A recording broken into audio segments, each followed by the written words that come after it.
गरीब की बारिश। शहर की कच्ची बस्ती में एक गरीब मजदूर कालू रहा करता था। कालू के घर में उसकी पत्नी जानकी थी। जानकी लोगों के घरों में झाड़ू पोछा करके कुछ पैसे कमा लेती थी और वहीं कालू किसी तरह मेहनत मजदूरी करके 2 वक्त की रोटी का जुगाड़ कर लेता था। कुछ दिनों से हो रही बारिश के कारण कालू की मजदूरी बंद हो गई थी। अरे जानकी, इस बार तो बरसात ने हद ही कर दी, रुकने का नाम ही नहीं ले रही। कुछ समझ में नहीं आ रहा, अगर इसी तरह काम पर नहीं गया तो 2 वक्त की रोटी का जुगाड़ कैसे होगा। अरे तुम चिंता क्यों करते हो, बारिश का क्या है, एक आध दिन में रुक जाएगी और उसके बाद में फिर से काम शुरू हो जाएगा।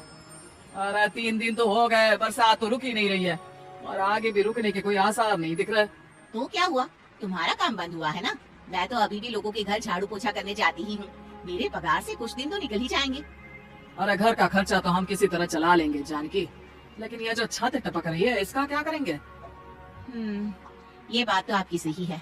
हमारी झोपड़ी अब काफी पुरानी हो चुकी है और इसके छप्पर में भी कई सारे छेद हो गए हैं। रात भर पानी टपकता रहता है।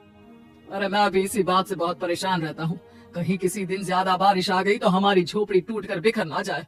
राम राम राम, ऐसी अशुभ बातें क्यों करते हो। अरे ऐसा कुछ नहीं होने वाला, ये झोपड़ी ही तो हमारा सब कुछ है। अगर यही नहीं रही तो हम जाएंगे कहाँ।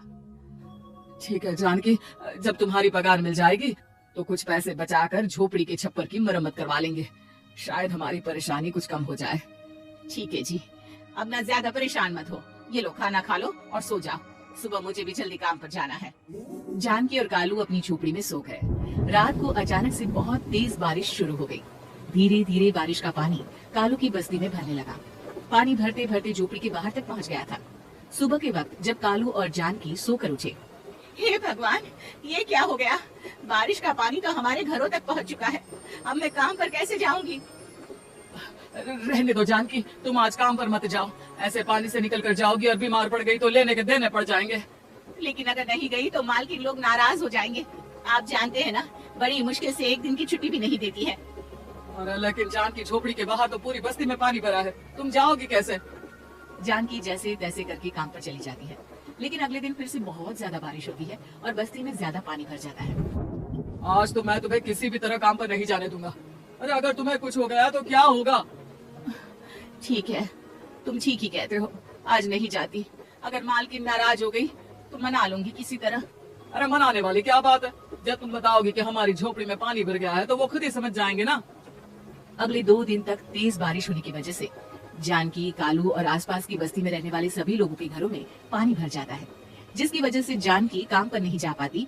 और 3 दिन के बाद जैसे ही जानकी काम पर पहुंचती है, कहाँ थी तुम, पिछले 3 दिनों से काम पर क्यों नहीं आई। मैम साहब क्या बताऊं, इतनी ज्यादा बारिश हो रही थी, हमारी पूरी बस्ती में पानी भर गया है और उससे भी ज्यादा तो मेरी झोपड़ी के अंदर पानी भर गया। आप ही बताइए कैसे आती मैं। इसका मतलब ये हुआ कि बारिश होगी तो तुम काम पर नहीं आओगी। ना ना, मेरे कहने का ये मतलब नहीं था मैम साहब। तुम जानती भी हो 3 दिन से कितनी परेशानी हो रही है मुझे, सारा काम मुझे खुद करना पड़ा। माफ कर दीजिए मालकिन जी, पर मैं क्या करती, आने के लिए रास्ता ही नहीं था, सब जगह पानी भरा हुआ था। बहाने तो तुझे बहुत बनाने आते हैं। जानकी देख, अगर अगली बार ऐसा किया ना तो फिर काम से हमेशा के लिए छुट्टी। अरे ना ना मालकिन, ऐसा मत कीजिए। बारिश की वजह से मेरे पति की मजदूरी भी छूट गई है। बड़ी मुश्किल से घर में 2 वक्त खाने की रोटी का जुगाड़ हो पाता है। आप मुझे काम से निकाल देंगे तो हम क्या खाएंगे। अगर इतनी ही चिंता है तो फिर रोजाना काम पर आया करो। चलो अब जल्दी से जाकर घर का सारा काम करो। बारिश रुकने का नाम ही नहीं ले रही थी। पूरे शहर में बाढ़ जैसे हालात बन गए थे, लेकिन नौकरी जाने के डर से जानकी किसी तरह रोज काम पर जाती थी। एक दिन जब जानकी काम करके अपने घर लौट आई तो अचानक उसकी बस्ती में कुछ लोगों का शोर सुनाई दिया। अरे लगता है बाहर कुछ हुआ है, मैं जाकर देखता हूँ। हाँ हाँ, पता तो कीजिए, ये बस्ती में लोग इतना शोर क्यों कर रहे हैं।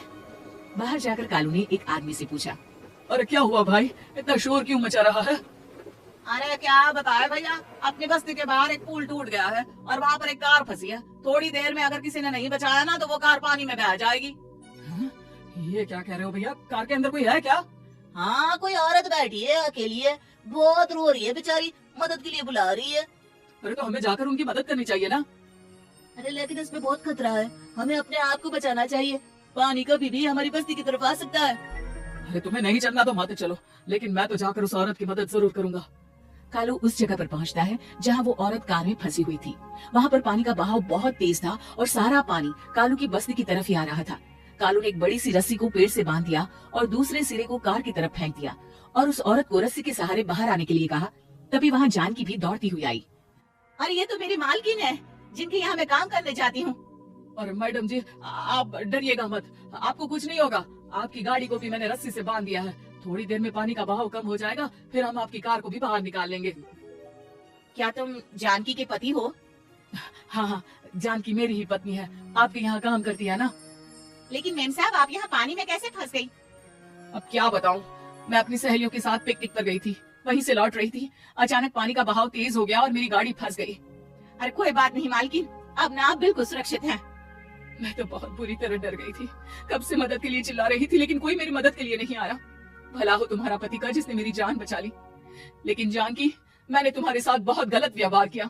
इतने खराब मौसम और बाढ़ में भी तुम्हें काम पर आने के लिए कहा, नौकरी से निकालने की धमकी भी दी, और तुमने मेरी जान बचाई। मुझे माफ कर दो। अरे कोई बात नहीं मालकिन, आपकी जान बचाना तो हमारा धर्म था। देखो जानकी, तुम्हारी झोपड़ी में जो भी नुकसान हुआ है उसके लिए मैं तुम्हें पैसे दूंगी। आज तुम्हारे पति ने मेरी जान बचाई है और आज के बाद मैं तुम्हें कभी भी नौकरी से निकालने की धमकी नहीं दूंगी। आज मैं तुम्हारी परेशानी को अच्छी तरह समझ चुकी हूँ। हम जैसे पैसे वाले लोगों के लिए अपने घर में बैठकर बारिश का मजा लेना बहुत आसान है, लेकिन तुम गरीब लोगों के लिए बाढ़ और बारिश काफी परेशानी खड़ी कर देते हैं। ये बात मुझे आज अच्छी तरह समझ आ गई है। आपका बहुत बहुत धन्यवाद मालकिन।